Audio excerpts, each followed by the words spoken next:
취재 뒷얘기를 전하는 끈질긴 수다 저널리즘 스트레이트 후 오늘 26번째 방송입니다. 먼저 이지선 기자 수상 소식부터 먼저 전해드립니다. 뭐 상을 쓸어 담고 있는 것 같아요. 민망합니다. 방송기자 클럽이 시상하는 네. 올해 방송기자상 올해의 방송기자상. 네, 기획보도 부문에 저희 스트레이트가 방송했던 국회의원과 이해충돌 시리즈 편을 박덕흠 의원도 제작했던 그렇고 부동산. 이지선 기자 그리고 박진준 기자, 이동경 기자 이렇게 세 사람이 수상하게 됐습니다. 요즘 감사합니다. 뭐 상패 둘 데가 없어가지고 집을 옮겨야 된다는 얘기했던데 집이 너무 좁아가지고 이게 상패를 둘 데가 없다고. 당시 방송이 되게 큰 반향을 일으켰잖아요. 그렇죠. 네.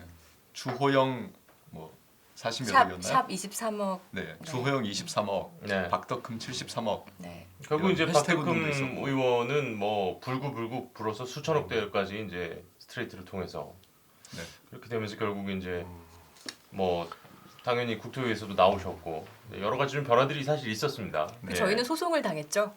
아 그렇죠. 네. 네. 소송이하고 일상적으로 당하고 있어서 다행히 저는 그때 당시에 빠졌고요. 그 소송까지는 저는 들어갔지 않았고요. 이 공직자 이해충돌이라는 주제가 네. 사실 그동안 우리 사회에서 크게 문제되지 않았던 주제들인데 아마 이번 스트레이트 보도를 계기로 그렇죠. 그나마 논의가 좀 활발해진 것 같아서 저는 뭐 나름 보람도 느끼고 네, 수고하셨습니다 이지선 기자.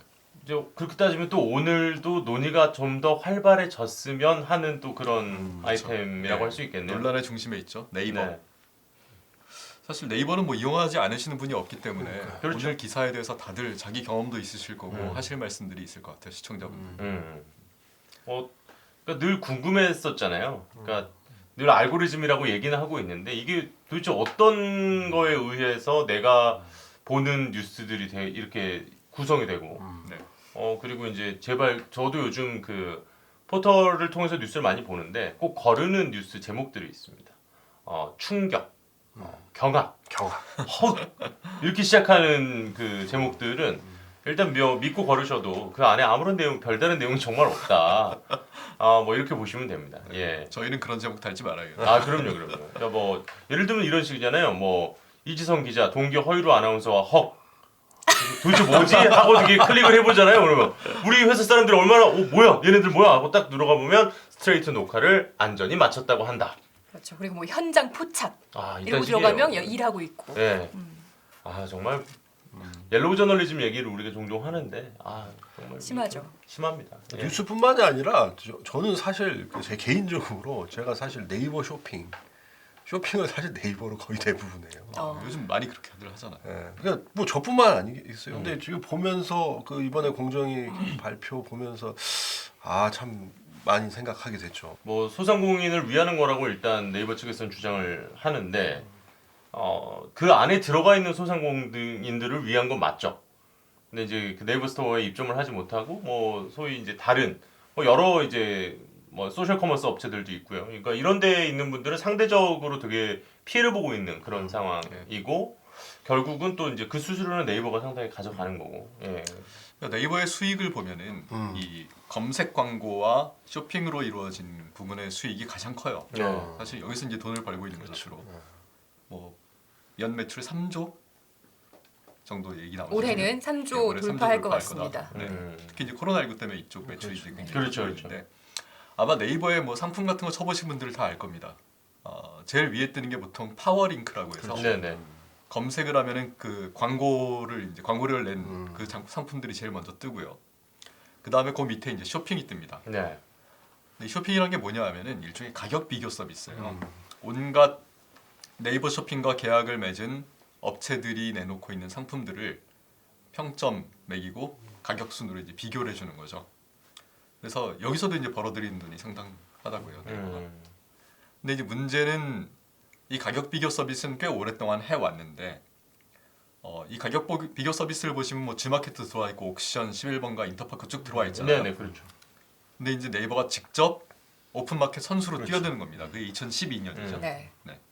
그래서 이 논란이 발생하는 겁니다. 일종의 심판 역할인데 가격 비교는. 그렇죠. 근데 직접 쇼핑 오픈마켓을 운영하는 선수로도 뛰었어. 그때 벌어진 일. 심판이 선수로 뛰면 무슨 일이 벌어지는가. 이 사건입니다. 네.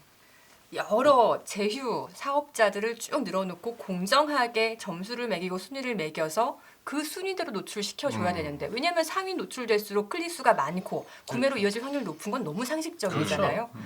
근데 거기를 내가 플랫폼도 하면서 선수로도 뛰어드니 자사 챙기기를 했던 거죠. 몰래. 아무도 모르게. 그러면서 심지어 티가 나지 않도록 신경을 써가면서 조작을 한 것들이 내부 이메일들에서 드러났죠. 그렇죠. 공정위가 공개한 내부 이메일을 보면은 속도 조절 이런 표현이 네, 등장해요. 네, 네. 그러니까 너무 티 나면은 티나면 안 돼. 경쟁 업체들이 이거 세고 있을 텐데 자기 거 몇 개 노출되고 네이버 스토어 거 몇 개 노출되는지 셀 텐데 이거 그러니까 이들이 쓰는 방법이 그 5%씩 조금씩 올려가면서 눈치 봐가며 적절한 선을 찾아보자 이런 얘기들이 이제 오가잖아요. 그러니까 이제 요 선이 넘어가면 분명히 사람들이 항의를 하거나 이제 욕하기 시작하면 슥 내리고. 그러니까 그 접점을 찾는 거죠. 예, 그 그래서 그 접점을. 노출이 얼마나 티가 나는지를 미리 시뮬레이션을 돌려봅니다. 이제 공정위 조사 발표에 따르면 그렇습니다. 약간 그 담배 가격 인상할 때랑 좀 비슷한 느낌도 있네요. 이게 너무 비싸지면은 사람들이 끊어버리면 세수가 줄어드니 세수를 극대화하면서 사람들이 애매하게 안 끊을 정도가 4,500원이었다. 뭐 이런 얘기 있었거든요. 그때. 이것도 마찬가지로 딱 거부감을 느끼기 직전까지와 수용은 하되 내가 벌어들일 수 있는 최대 이익을 엄청나게 계산을 한 근데 거죠. 이건 단순히 거부감이 아니죠. 이 불공정 거래 행위가 티가 나서 경쟁 업체들이 문제 삼고 법적으로 논란으로 이제 비화될 것을 그렇죠. 우려했다고 보여지죠. 사실 이 대화를 보면은.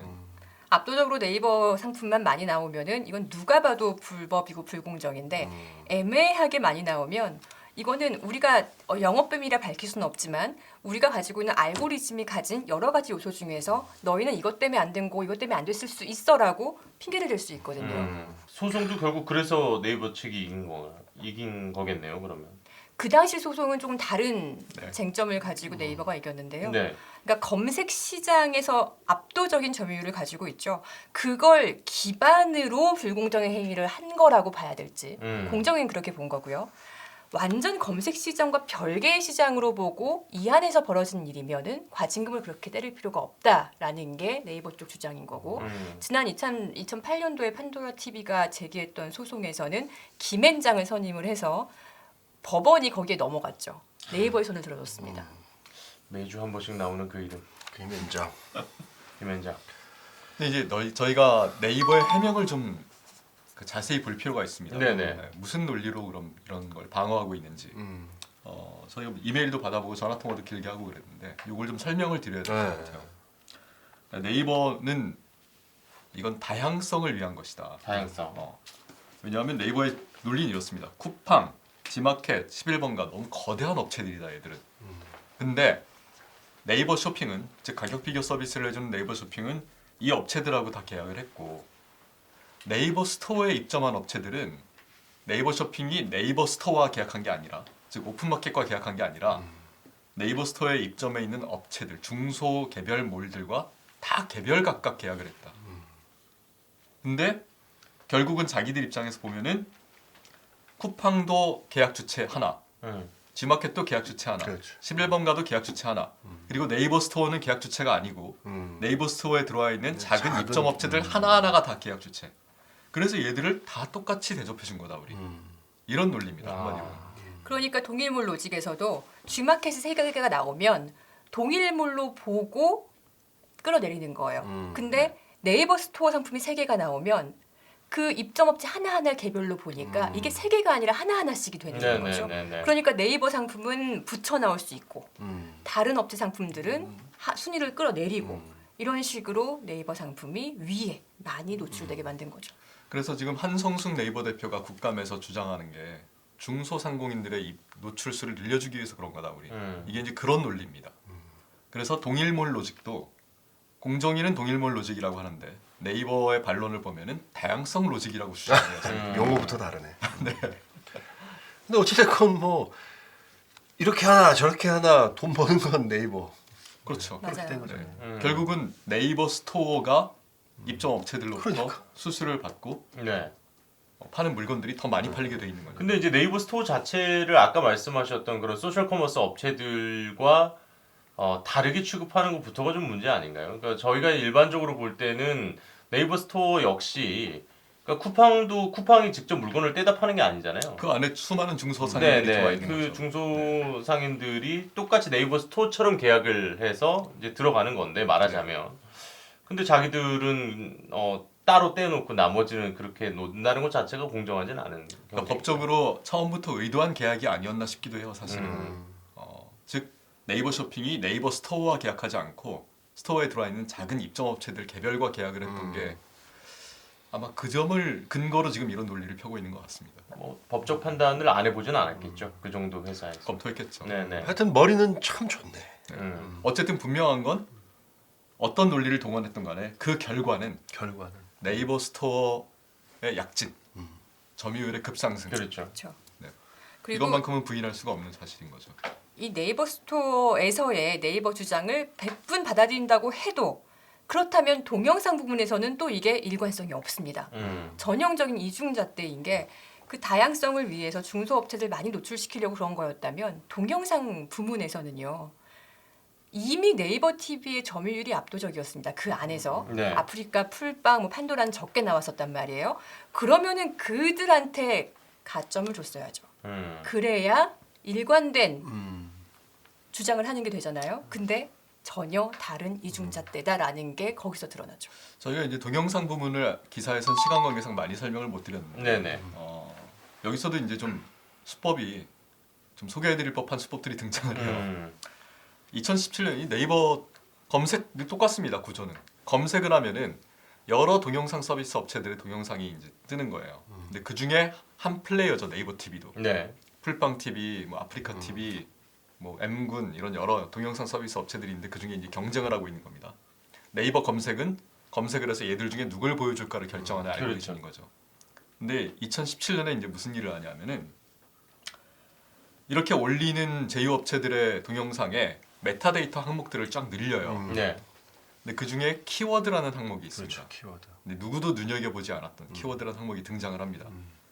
근데 네이버 내부 그 대외비로 돼 있는 이제 문서를 보면은 제목과 더불어 이 키워드에 뭘 입력하느냐가 굉장히 검색에서 걸릴 때 중요한 역할을 합니다. 따라서 키워드 열심히 입력해라. 이렇게 입력해라. 뭐 굉장히 상세하게 네. 입력 방법까지 소개를 해줍니다. 얼마나 상세하게 소개하냐면 뭐 두 단어 이상이면은 띄어쓰기를 하는데 그 안에서 프로그램명은 붙였어야 되고 뭐 이런 것들 뭐 where와 유의어 표기는 이렇게 하는 게 유리하고 띄어쓰기는 이런 게 유리하고 굉장히 자세히 영업 비밀을 소개합니다. 그래서 그 대외비 문서를 만들어서 자회사한테 줘요. 네네. 그래서 네이버 TV에 올라와 있는 동영상들의 키워드를 다 입력을 하죠. 근데 정작 이 사실을 경쟁 업체들에는 알려주지 알려주지 않은 않습니다. 거죠. 그 경쟁 업체들은 메타데이터 지금까지 입력하던 대로 그냥 하면 되겠지라고 생각해서 키워드에 입력을 안 해요. 키워드에 입력한 동영상 비율이 거의 0에 영이요. 가깝습니다. 네이버 TV는 65% 정도 됩니다. 그러니까 저도 사실 이런 것과 관련된 내용은 그러니까 어떻게 키워드를 넣느냐 이 부분에 대해서 잘 몰랐는데 얼마 전에 나름 좀 그 유튜브 쪽에서 화제가 됐던 얘기가 하나 있어요. 일본 가수인데 그 일반 시청자들은 보지 못하게 넣어놓는 키워드에 BTS를 걸어놓은 거예요. 그런 거 하죠. 가끔. 그러면 이제 BTS를 검색을 정말 전 세계 수많은 사람들이 했을 때 자기 동영상 뭐라도 하나 걸려서 자기께 걸리게 하려고 네. 그래서 정말 그걸 또 어떤 또 시청자분들이 또 파헤쳐서 보이지 않는 이 키워드로 BTS를 이 사람이 걸어놨더라. 이걸 보면서 결국 되게 좀 망신을 산 그런 일이 있었는데 네. 이게 되게 그것과 좀 말하자면 비슷한 거죠. 그러니까 그 근데 네이버 이거는 독점을 어쨌든 규칙의 허점을 이용한 건데 그렇죠. 이거는 아예 규칙을 정하는 쪽에서 그렇죠, 그렇죠. 요령을 알려준 거죠. 자기들 네, 네. 플레이어에게만 이렇게 입력하면은 잘 걸릴 거야. 그러니까 저거는 그러니까 제가 아까 말씀드린 사안 같은 경우는 이제 약간의 비웃음으로 끝난 거라면 이건 정말로 좀 도덕적으로 좀 문제가 있지 않나. 도덕적으로뿐만 아니라 법적인 법적으로도. 문제 소지가 있기 때문에 지금 공정위가 네. 반독점법 위반으로 정확히는 공정거래법 위반이죠 우리나라. 네, 네. 제소를 한 거죠 지금.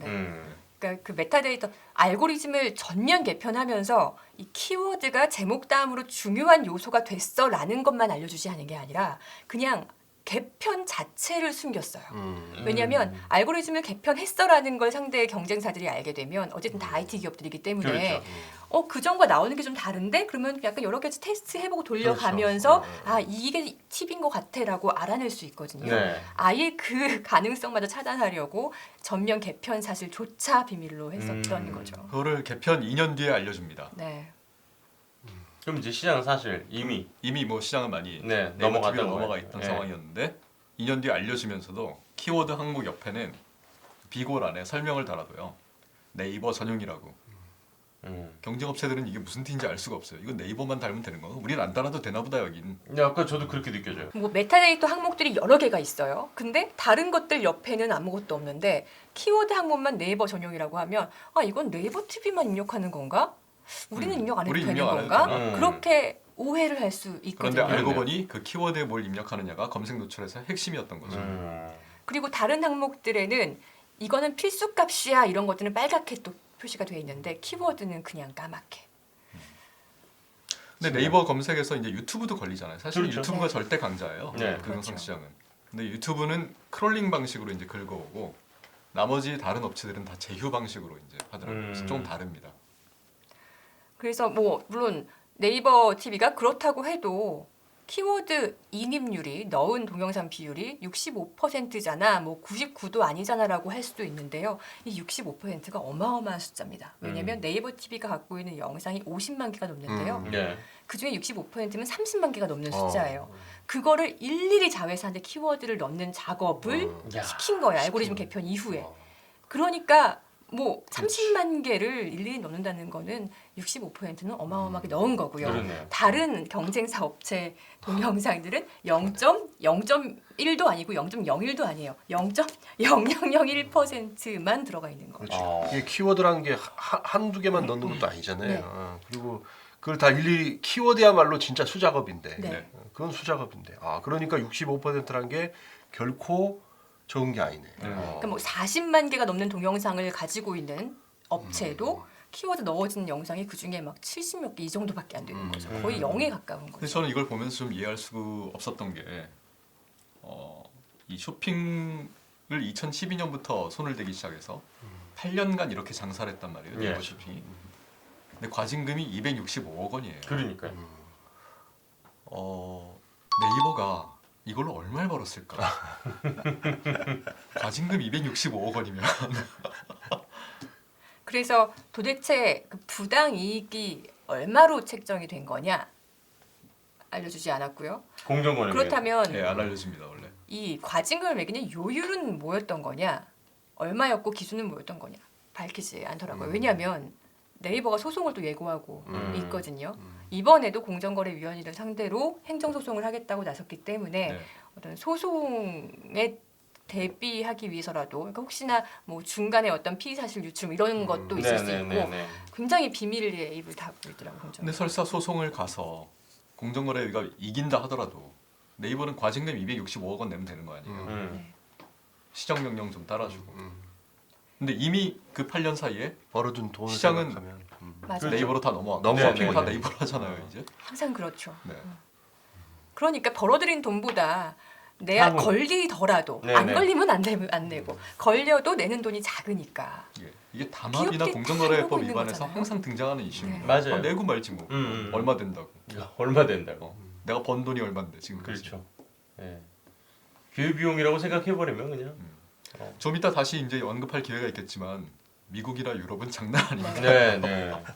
그 제가 너무 안타까운 건 뭐냐면 많은 이제 일반 분들과 얘기를 해보면 이런 얘기를 하시는 분들이 있어요. 아 잘못했지 네이버가 잘못했어. 그런데 그래서 네이버가 우리의 제재를 받고 정부의 제재를 받고 망하게 되면 우리도 구글한테 먹히잖아. 약간 어떤 애국 심리라고 해야 되나요? 그 글로벌 공룡 구글에게 우리 시장을 안 뺏기고 네이버가 버티고 있는데 네이버가 잘못을 해도 좀 봐줘야 되는 거 아니냐라는 게 깔려 있는 거예요 마음에. 그런 어떤 양가 감정 갖고 있는 것 같아요 삼성하고 사람들이. 비슷하네. 그러니까요. 삼성하고 비슷해. 그때마다 이제 우리 했던 얘기 있잖아요. 누가 누굴 걱정하냐. 이제 이런 말씀을 좀 드리고 싶기도 하고. 근데 이번에 취재하시면서 인터뷰하기가 쉽지 않았다면서요. 그러니까. 인터뷰하기 쉽지 않았죠.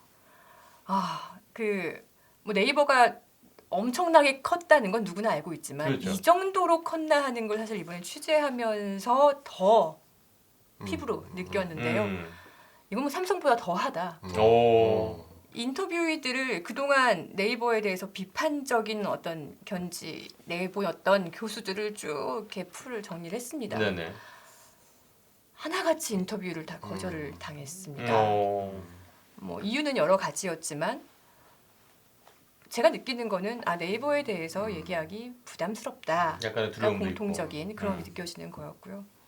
왜냐하면 이쪽에서 이제 뭐 프로젝트를 발주하잖아요. 그렇죠. 여러 연구 용역들을 그렇죠. 주잖아요. 아, 그러니까 돈이 나오는 데가 네이버 네이버죠. 같은 데가 이제 돈이 나오죠. 그럼 교수들도 눈치를 안 볼 수가 없어요. 학자들도. 네이버에 찍히면 네. 힘들다 보는 거죠.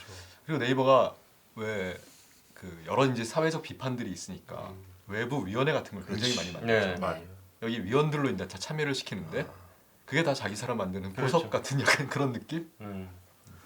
대한민국 쉽게 나서지지 상하탑에서 이렇게 할 말은 하고 아닌 건 아니라고 얘기해 줄 수 있는 분들이 이렇게 없나.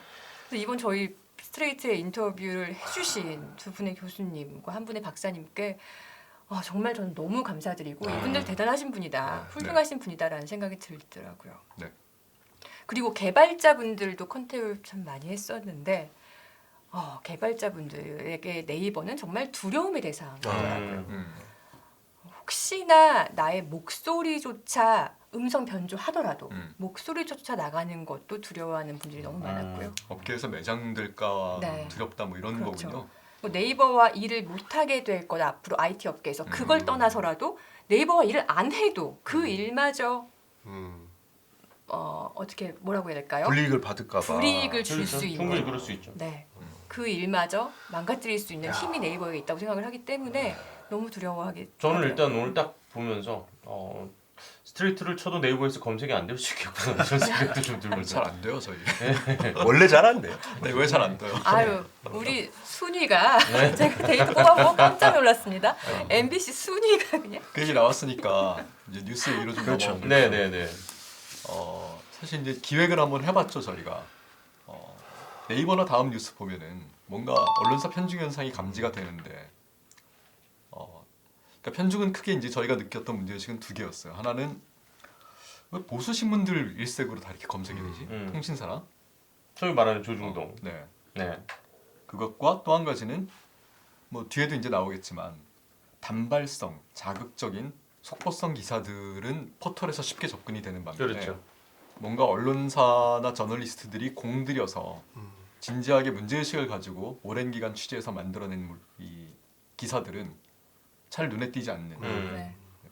아까 허이로 앵커가 말씀하셨지만 악화가 양화를 구축하는 네네네. 이걸 좀 들여다봐야겠다 한번 이런 문제의식이 있었죠. 왜냐하면 이건 민주주의에서 굉장히 중요한 요소라고 봤기 그럼요. 때문에 저희 업체를 소개해 주실 수가 없죠. 네. 네. 왜냐하면 그 업체도 혹시나 불이익이 갈까봐 음. 저희가 어느 업체에 조사를 의뢰했는지도 비밀로 하려고 합니다. 하지만 저희가 어떤 방식으로 조사했는지는 좀 자세히 다시 소개해드릴 필요가 있을 것 네. 같아요.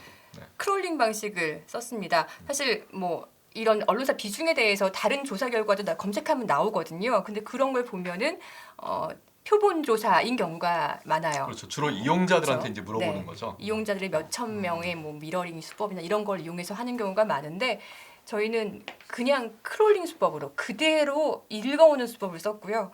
5분에 한 번씩 네이버와 뉴스 다음에 뉴스 홈 그리고 각 섹션별 홈에 나오는 모든 기사들을 읽어드렸고 24시간 연속 읽어드리면 그렇게 말을 못하지? 이거 잘라줄 수 있어요? 다시 설명할게요. 그냥 해도 돼. 뭘 잘라 이런 걸. 뭘 잘라. 내가 볼 때는 요것만 나간다. 자 아무 일 없었다는데 네, 다시 네. 시작하세요. 네. 표본 조사 방법이 아니라 실제로 네이버와 다음에 뉴스 홈 그리고 각 섹션별 홈에 나타나는 노출되는 모든 기사를 그대로 읽어드리는 크롤링 기법으로 조사를 했고요. 5분에 한 번씩 24시간 연속으로 읽어드렸습니다. 예, 이 보시 읽어드리는 거예요. 네. 일종의 뭐 자동화 로봇 그렇죠. 같은 게. 네네네. 그래서 이 개인화된 영역 있죠. 그러니까 뉴스 스탠드라고 하죠. 개인이 언론사 구독을 하는 그 부분은 제외를 했고요. 또 모바일에서는 마이뉴스 부분이 나옵니다. 네이버에서. 그렇죠. 그 부분은 개인의 어떤 이용 행태가 반영이 된 부분이거든요. 그건 제외하고 저희 팀끼리 다 이제 켜놓고 봤어요. 동일해 똑같이 나오는 영역들에 대해서만 조사를 했습니다. 객관성을 위해서. 그렇게 조사한 결과는 네이버와 다음 둘 다 소수 언론사에 심각하게 편중돼 있다는 게 이제 드러난 거죠. 네. 근데 양쪽 특성이 조금 달라요. 보니까 네이버는 중앙일보, 연합뉴스 그리고 조선, 뭐 한경 조선일보, 이런 쪽이 많이 나왔어요. 한국경제신문, 서울경제신문. 어쨌든 보수 신문이 굉장히 상위에 노출되는 노출된 경우가 굉장히 많은 그런 특색을 보였고 다음도 크게 다르진 않았는데 다음은 특히 뉴스 통신사라고 하죠 우리가 네. 연합뉴스, 네. 뉴스원, 뉴시스 이 통신사들의 기술업 비중이 굉장히 높은 게 특징이에요. 네. 어떻게 봐야 될까요 이걸? 일단 통신사들은 기본적으로 속보에 특화된 그래서 통신사잖아요. 그래서 언론사들도 돈을 주고 그 속보를 받아보기도 하죠. 속보를 낸다는 거는 굉장히 빠르게 실시간으로 많이 업데이트를 해요. 골고루 시간대마다 기사 송고량이 일정하게 많다는 얘기입니다. 하지만 깊게 분석한 심층 기사, 오랫동안 공들인 그렇죠. 기획 기사 이런 것들이 나오기는 힘들거든요. 네. 그러니까 그런 좋은 양질의 고퀄리티 기사들은 더 이상 노출될 수가 없고 속보성, 빠르게, 단발성, 사건 사고 이런 것들만 다 차지를 하게 되는 부작용이 일어나게 되는 거죠. 이게 아마도 뭐 기사에도 좀 소개가 돼 있지만 네이버나 다음에 뉴스를 담당하시는 분들이 의도한 결과는 아니었을 겁니다. 네. 이걸 이렇게 노출되도록 알고리즘을 짜야겠다 이렇게 하진 않았겠죠. 뭐 언론사들의 기사 송고량, 그다음에 속보성, 기사의 길이 뭐 이런 것들 여러 가지 변수들이 입력이 되겠죠. 하지만 결과적으로 보면은 중도나 진보 또는 뭐 전문지들 또는 잡지 이런 것들을 다 합쳐도 전체의 25% 정도 수준. 네. 근데 보수 언론들의 비중이 거의 거의 절반. 50% 정도 차지하고 나머지가 통신사들. 그러니까 보수 언론과 통신사를 합치면 거의 75% 정도를 차지하는데 네이버의 경우에는 네. 이건 무슨 의미냐면은 여론의 다양한 접근을 보장하지 않고 있다는 의미죠 포털이 결과론적으로. 그리고 아까 통신 얘기했지만 통신도 이제 그거죠. 뭔가 숙고하고 시간을 두고 좀 더 생각해보고 그래서 공들여 만든 기사가 나오기 어려운 구조잖아요. 통신은 원래 그런 그렇죠. 역할을 하는데도 아니고 속보 빨리빨리 전하고 팩트 위주로 단편적인 팩트 위주로. 근데 이런 기사들이 과연 지금 안 그래도 팩트의 홍수의 시대인데 팩트가 너무 많아서 문제인 시대인데 어떤 것들이 좀 더 의미 있는 정보고 우리 삶에 변화를 줄 수 있을지에 대해서 선별하고 또 숙고하고 토론을 통해서 뭔가 정리된 그런 의견을 정리하는데 얼마나 도움을 줄 것인가를 생각해 보면은 포털이 과연 지금 결과론적으로 나온 이러한 편중 현상은 한국의 민주주의나 언론에 도움이 되지 않는 것 같다. 뭐 저희는 그런 생각을 했습니다. 보면서. 네이버가 그런 해명을 또 하더라고요. 이게 그냥 단순히 노출되어 있는 것만 결과만 볼 게 아니라 각 언론사별로 기사 송고량이 얼마나 차이 나는지 들여봐야 된다. 근데 지금 네이버의 가장 헤드라인 영역에 제일 많이 나오는 게 중앙일보거든요. 네. 그렇다면 중앙일보의 네이버 송고 기사량이 1, 2위 하느냐? 아닙니다. 5위 안에 만드는 걸로 알고 있습니다. 그래요. 그리고 또 이런 주장도 있어요. 지금은 AI 알고리즘을 돌리잖아. 결국은 각 언론사별로 어떤 인터넷 뉴스 정책을 가지고 있느냐. 이에 따라서도 굉장히 많이 좌우된다라고 주장을 하는데요. 또 여기 맞는 말이기도 합니다만 그럼에도 불구하고 이런 시스템을 이용하고 있는 동아일보는 또 노출이 잘 안 돼요. 그러니까 이런 말들이 다 맞으려면 일관되게 가야 뭐 되는데 저희가 알고리즘을 뜯어서 볼 수가 없기 때문에 사실 그죠. 잘 확인할 수가 없는 부분이지만 이 해명은 일리는 있어요 어느 정도. 근데 포털들이 이걸 의도했다기보다는 어쨌든 본인들의 알고리즘이 여론 다양성이나 민주주의 측면에서 결과값으로 내놓는 게 신통치 않다고 한다면 네. 이건 본인들 고민을 해봐야 되는 거죠. 네. 포털은 이미 언론사로서 그렇죠. 기능하고 있는 사회적 책임이 있는 곳인데 그럼요. 그리고 더 나아가서 사실은 네이버가 많은 노력을 했습니다. 저희가 보기에는 네. 어, 네이버도 고민이 많았을 또 구독 거예요. 위주로 전환도 해보고 네. 그래서 또 마이뉴스라고 그래서 다양하게 보여주기 위해서 개인화된 편집도 도입을 해보고 근데 결론적으로 이 뉴스 전체 서비스를 포기하지 못해요. 그 이유는 뉴스를 통해서 포털 트래픽이 가장 많이 발생합니다. 그렇죠. 그리고 그 트래픽은 검색과 쇼핑, 광고, 즉 돈으로 직결됩니다. 이게 미끼 상품 같은 거죠. 네. 네. 뉴스를 이용해서 결국은 돈을 벌고 있어요. 그러니까 뉴스를 포기 못하는 거예요. 트래픽이 줄면은 수익이 줄어들기 때문에. 그렇죠. 그리고 언론사들은 그 덫에 걸려서 전재료 받고 네. 포털한테 또 기사를 쏟아주면서 포털 좋은 일 하고 있는 거죠 지금. 그러니까 이게 클릭 장사하는 게 결국 똑같구나. 그렇죠. 우리가 이제 언론사들이 아까 이제 뭐 농담 삼아 아주 독한 제목들 뭐 얘기도 좀 들었습니다만은 뭐 네이버도 결국 뉴스를 운영한다는 건 뉴스 스탠드를 운영한다는 건 그걸 이용해서 자기들도 손님을 네. 좀 끌어모으겠다 뭐 이런 거죠. 사실 포털을 접근하는 가장 큰 이유가 뉴스 보기 그렇죠. 위해서라고 네. 사람들이. 간 김에 이렇게 넘겨보다가 이거 팔아? 이러면 이제 쇼핑 가서 한번 그렇죠. 눌러보고 다 이렇게 되는 거니까요. 예. 근데 이 포털이 너무 뉴스를 장악해 버리니까 이게 이런 나라가 모르겠어요. 없습니다. 없습니다. 네. 좀 문명화된 국가에 있는지 모르겠어요. 없어요. 없을 것 같아요. 진짜. 사실 구글이 90% 장악하고 있는 미국의 경우에 조사해봤더니 그러니까 기사를 어디서 소비하십니까? 포털로 소비하는 사람은 20%더라고요. 다 그 언론사 들어가서 사이트에서 오잖아요. 소비를 한다는 거예요. 네. 그러니까 구글에서는 다 아웃링크로 구글에서 기사를 보고 클릭하면 그 언론사 사이트로 이동이 되잖아요. 근데 한국만 포털에서 뉴스 소비가 집중돼 있는 거죠. 그래서 한 보수 언론사 대표 보수 신문사의 한 기자는 그런 말을 했다고 합니다. 예전에 실시간 검색어 떴을 때도 네. 그리고 지금도 그런데 어느 키워드 어떤 사건에 트래픽이 확 몰리면 지지가 바로 내려온대요. 그걸 주제로 7개 써.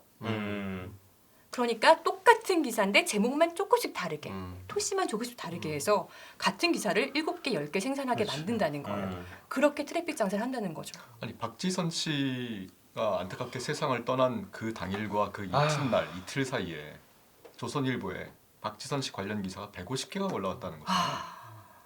그러니까 이게 그러니까 온갖 폐해를 일으키는 게 이런 경우도 있어요. 그러니까 MBC에서 예를 들어서 정말 충격적인 사건을 하나 보도를 하잖아요. 이런 경우는 뭐 우리 디지털 쪽에서는 매일 겪는 일인데 정말 충격적인 기사를 우리가 뭐 정말 단독 기사를 갖다가 익스클루시브 그 단독 기사를 갖다가 보도를 하면 정작 네이버에서는 뭐가 걸리냐? MBC 뉴스 오리지널이잖아. 우리 쉽게 네. 말하면 우리 기사가 걸리는 게 아니라 그거를 베낀 기사 있죠. 그래서 하면서 MBC 뉴스 캡처해가지고 뭐 내용처럼 다 써. 내용은 다 넣어. 그러면서 라고 MBC가 보도했다. 라고 한 게 오히려 포털에는 더 잘 맞아요. 걸려요. 왜 그러냐? 이게 장사가 된다고 보면 그것만 남아서 당직자들이 그것만 베껴서 올리는 애들이 있거든요. 기사들이 있거든요. 그러니까 이런 거 많이 해요. 그러니까 이것도 결국 다 포털이 장악하면서 벌어진 폐해죠. 이거는. 기자 한 명이 한 달을 취재해서 쓴 기사보다 지금 연예인 SNS 보고 그거 그렇죠. 갖고 그냥 쓰는 기사가 트래픽이 훨씬 많이 나오게 만드는 구조가 되어 있는 거예요. 사실은 이제 외국 포털들도 뭐 이런 논란들이 조금씩은 있습니다. 우리처럼 이렇게 장악도가 높지 않은데도 불구하고 포털이 어쨌든 저널리즘의 지형을 개선하고 민주주의를 위해서 기여하는 바가 있어야 되지 않냐 니들? 라는 네. 요구를 받으니까 구글이나 페이스북, 애플 같은 데들이 그런 프로그램들을 많이 운영을 하죠 사실. 근데 구글 같은 경우에는 이제 저널리즘 지원 사업들을 많이 하고요. 뭐 저널리스트를 위한 툴을 제공하고 교육을 제공하고 뭐 이런 일들 하고 저희 기사에서 이제 소개해드렸지만 페이스북과 애플은 아예 그 탑 뉴스 부분을 헤드라인 뉴스 부분을 이제 사람이 편집을 합니다. 네. 왜냐하면 알고리즘에 맡기면은 좋은 기사를 선별해내는 능력을 알고리즘이 갖추기가 쉽지 그렇죠. 않거든요. 아무래도 이제 데이터를 물론 위주로 하게 되기 또 때문에. 딥러닝이 되면 모르겠습니다만은 그래서 아예 경험 있는 베테랑 저널리스트가 좋은 기사들을 고르고 그 기사들을 배치해주고 대신 그 기사를 누가 골랐는지 이 사람은 어떤 경력을 가지고 있는지가 공개되는 거죠. 그렇죠. 이게 책임지는 자세죠 네. 오히려. 네이버 같은 경우는 이렇게 얘기하고 싶을 거예요. 사람이 편집할 때 하도 논란이 되고 뭐라고 해서 알고리즘으로 돌렸더니 심지어 그래도 문제가 돼서 아예 인공지능에 100% 맡기고 우린 손을 뗐더니 그럼 또 다시 페이스북처럼 사람이 편집하라는 거야? 라고 할 수 있겠죠. 하지만 자. 여기서 중요한 건 선배 말씀하신 대로 책임제, 실명 책임제. 정말 누구나 인정하는 베테랑 편집인들이 내가 이 기사를 골랐어. 내가 이 기사를 맨 위에 엄선했어. 책임질 수 있는 네. 그런 제도가 되는 게 바람직한 방향이 아닌가. 네이버 결국은- 관계자 여러분들 결국은 트래픽 뉴스를 통해서 트래픽으로 돈을 벌겠다는 이 구조 자체를 포기하지 않으면은 사람이 편집하든 AI가 편집하는 그렇죠. 이 논란은 계속될 수밖에 없을 겁니다.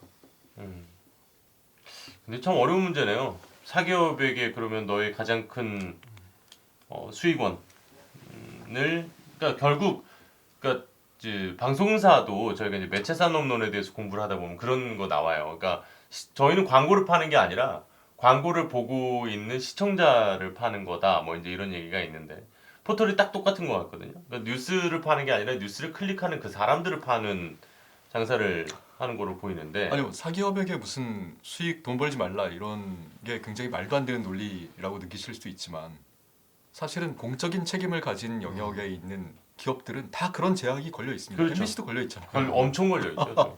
저희 광고 영업 못 하잖아요. 저희 차별적인 제한이 엄청나게 걸려 네, 있죠. MBC는 직접 광고 영업도 못 하고 그렇죠. 그리고 돈을 얼마 벌려고 하나 매출의 일정액을 발전기금으로 또 내야 네. 되고 종편들이 부과되지 않은 그런 의무를 다 이행해야 되죠. 그렇죠. 근데 이런 사회적 책임을 이제는 포털들도 좀 부과를 해야 되는 게 아니냐. 사실 이런 지적을 하고 싶은 거죠, 저희는. 그러니까 포털이 언론이냐 아니냐라는 거에 대한 논의는 뭐 아주 오래전부터 있어 왔던 것 같은데 아마 아니라고 느끼시는 분들 별로 없을걸요. 그럼요. 이제 언론이죠. 사회적인 어느 정도 네. 그런 합의는 되지 않았나. 기사 생산을 직접 하진 않지만 뉴스 편집을 하고 노출시키면서 가지는 어마어마한 영향력은 언론이라고 봐야 되는 거죠. 어쨌든 한국의 민주주의나 여론의 지형이 양극단으로 이렇게 갈려서 이렇게 좀 숙고된 토론이 아니라 진영 논리로 싸우는 이런 게 굳어진 가장 큰 책임 중에 하나가 이 포털들의 뉴스 편집에 보여준 결과물 여기에도 좀 있는 거 아닌가 이런 생각을 해보게 됩니다. 당연히 기업은 주주의 이익을 위해서 회사의 이익을 위해서 일을 하겠죠. 근데 공정하게 해야죠. 법을 지키면서 해야죠. 구글에 밀리지 않으려면 네이버를 봐줘야 된다. 그러면은 많은 중소 경쟁 업체들, 신생 업체들 다 죽어야 되나요? 그건 아니지 않습니까? 그 미국 법무부가 쓴 소장이랑 멋있더라고요. 네. 요즘 미국 법무부는 소장을 그렇게 시적으로 쓰나요? 뭐라고 썼는데요? 20년 전 그들은 실리콘밸리의 총아였다. 오늘날 구글은 더 이상 아니다. 이렇게 시작합니다. 멋있더라고요. 그때 구글 주식을 샀었어야 되는데 그 생각이 들었습니다. 우리 중에 가장 투자 마인드가 있는 아이고. 가장 없다는 뜻이죠. 어쨌든 오늘 그러니까 그 네이버 측에서도 워낙 많은 분량의 또 반박을 보냈다고 들었는데 그 부분에 대해서도 아마 이제 오늘 특히 우리 스트레이트 후에서는 상당 부분 또 얘기를 좀 해주신 것 같아요. 그리고 방송 내용에서도 그랬습니다만은 이런 식의 토론은 저희도 늘 환영하고 있으니까 반박에 재반박으로 계속 이야기를 좀 더 해보셔도 저희는 준비가 되어 있습니다. 그 무엇보다도 저는 이 보도가 좀 의미 있었다고 보는 게 정말 제가 방송에서도 말씀드렸다시피 이 공정위 결과 있잖아요. 자세히 쓴 데가 별로 없어요. 네. 그러니까 이것조차도 우리가 접할 기회가 없는 거예요. 이 맞아요. 뉴스조차도. 사실은 저희 방송에 소개 안 해드렸죠 그거. 이 네이버의 공정위가 과징금 267억 원, 정확히는 7억 원. 265 플러스 2 동영상 부분까지 해서 네. 이제 부과했다는 뉴스가 네이버에 어떻게 떴었냐면 당일에 네이버는 쏙 빠지고 과징금 267억만 떠 있었어요 제목에. 그것도 논란이 됐었죠 그날. 그래서 아니 누구한테 부과했는지가 중요한데 왜 그게 안 나와 네이버에는? 논란이 있었죠. 네. 왜 그랬는지 네이버는 또 발뺌하고요. 알고리즘이 네이버는 빼라고. 그건 잘 모르겠습니다. 저는 오늘 어쨌든 이성 기자랑 같이 하면서 제일 인상 깊었던 그러니까 스튜디오에서 같이 우리 나눴던 얘기 중에 제가 꼽은 가장 인상 깊었던 건 알고리즘을 만드는 것도 사람이다. 네. 그런 것 같습니다. 맞아요. 인공지능이냐 인간지능이냐. 예. 사실은 앞으로는 점점 이런 논란이 굉장히 커질 겁니다. 플랫폼이란 독특한 독점적 지위의 기업의 독점 논란 그리고 알고리즘이 낳은 결과에 대한 공정성 이건 우리 사회가 아마도 앞으로 수십 년간 계속 겪어야 될 논란의 주제가 아닐까. 스트레이트가 이 문제에 대해서 좀 관심을 가지고 계속 지켜봐야 될 것 같습니다. 네. 자, 어쨌든 오늘도 이성 기자 수고 많았습니다. 아유. 상을 하나 또 주걸로. 저희가 연말 이벤트 준비 중이니까 어, 맞아요. 다음 주 스트레이트 후에 소개를 해드릴 예정이에요. 좋습니다. 기대해 주세요. 네. 아, 그리고 다음 주 방송 맛배기를 좀 해드릴게요. 해야죠. 네. 국회의원 재산 신고 1위 혹시 누군지 아세요? 누구지? 찾아보시면 나옵니다. 재산 신고 1위. 돈 많은 분들이 하도 많아가지고 맞아요. 제가 너무 많아서. 박덕흠 의원이 아닙니다. 네, 아니죠. 아니에요. 네. 전복민 의원이라고 부산이 지역구인데 초선이에요. 전복민 의원. 네. 얼마 정도? 914억. 어이구야. 이분을 둘러싼 얘기입니다. 아유 재밌겠네. 네, 더 이상 말씀드릴 수는 없습니다. 아니 약간 요 정도까지는 떡밥을 잘 안 던지시는 스타일인데 도대체 아니 어떤 게 나오길래 김영국 팀장이 이 정도 얘기하면 저- 네. 꼭 저 지금 보셔야 됩니다. 그 어뷰징하는 거죠 지금. 아니 뭐 낚시하는 거죠. 어쨌든 예, 그 와중에 또 취재 기자들의 알고리즘은 들어가고 있으니까 간만에 정통, 비리, 고발 기사가 나오지 않을까. 그렇네요. 아이고야. 또 한 분 또 떠나시나요? 좋습니다. 어쨌든 뭐 이성 기자 그래도 할 건 해야죠. 네. 네. 취재 기자 해야죠. 구독, 좋아요, 알림 설정, 본방사수. 본방사수. 본방사수 해주세요. 네, 다음 시간에 다시 고생하셨습니다. 뵙겠습니다. 고맙습니다.